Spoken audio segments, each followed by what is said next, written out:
जगन्मदं प्रभुं लीलया विततं विश्वं येन तस्मै नमो नमः। सत्यनारायणस्वामिने शौरिणे यन्त्रमध्यस्थिताय प्रभाशालिने ब्रह्मविष्णुस्वरूपाय रुद्रात्मने श्रीमते सत्यदेवाय ते मङ्गलम्। ఇవాళ భీష్మ ఏకాదశి మహాపర్వం. అంటే సంవత్సరానికి 24 ఏకాదశులు వస్తూ ఉంటాయి. ఈ 24 ఏకాదశుల్లోనూ ఈ మాఘమాసం ఉత్తరాయణంలో అత్యంత పవిత్రమైనది భీష్మ ఏకాదశి.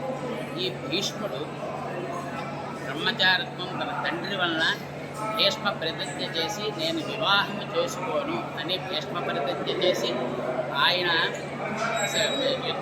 మహాభారత యుద్ధంలో ఆయన పంపశయ్య మీద పవరించిన తర్వాత ఆయన తండ్రి ఇతని బ్రహ్మచర్యానికి సందర్శించి నీకు ఎప్పుడు మరణం కావాలో కోరుకుంటే అప్పుడే నీకు మరణం సంభవిస్తుంది అని ఆ తండ్రి ఇచ్చిన ఆజ్ఞ వలన ఉత్తరాయణంలో మాఘమాసంలో వచ్చే ఏకాదశి నాడు నాకు మరణం సంప్రాప్తించాలి అని చెప్పినప్పుడు ఈ భీష్మ ఏకాదశి నాడే ఆయన మరణం సంభవించింది. అలాగే ఈ భీష్మ ఏకాదశి నాడు ఈ పవిత్రమైన ఈ అన్నవర దేవస్థానంలో ఈవో గారి ఆధ్వర్యంలో చాలా ఉత్కృష్టంగా చాలా జనాలు అందరూ వచ్చి అందరికీ ఏమీ లోటుపాట్లు లేకుండా ఈవో గారు సిబ్బంది అందరూ చాలా బాగా ఇక్కడ అందరినీ చూసుకుంటున్నారు. ఉదయం నుంచి సాయంత్రం వరకు జనాలు చాలా ఎక్కువగా వస్తుంటారు. చాలా విశేషమైన వ్రతాలు జరుగుతూ ఉంటాయి. అలాగే ఈరోజు భీష్మాకేశి నాడు కళ్యాణాలు కూడా స్వామివారికి అలాగే జరుగుతూ ఉంటాయి.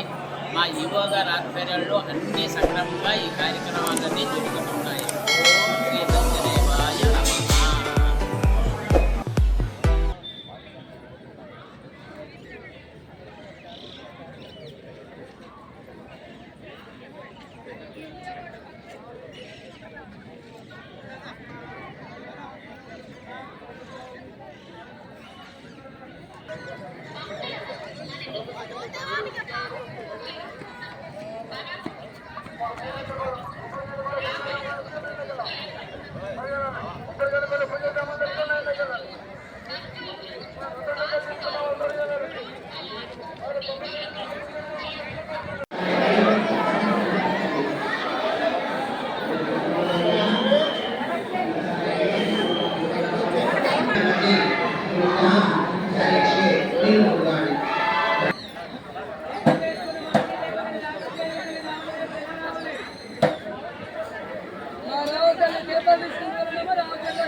విశ్వప్రకాశునకు వెలియేడలో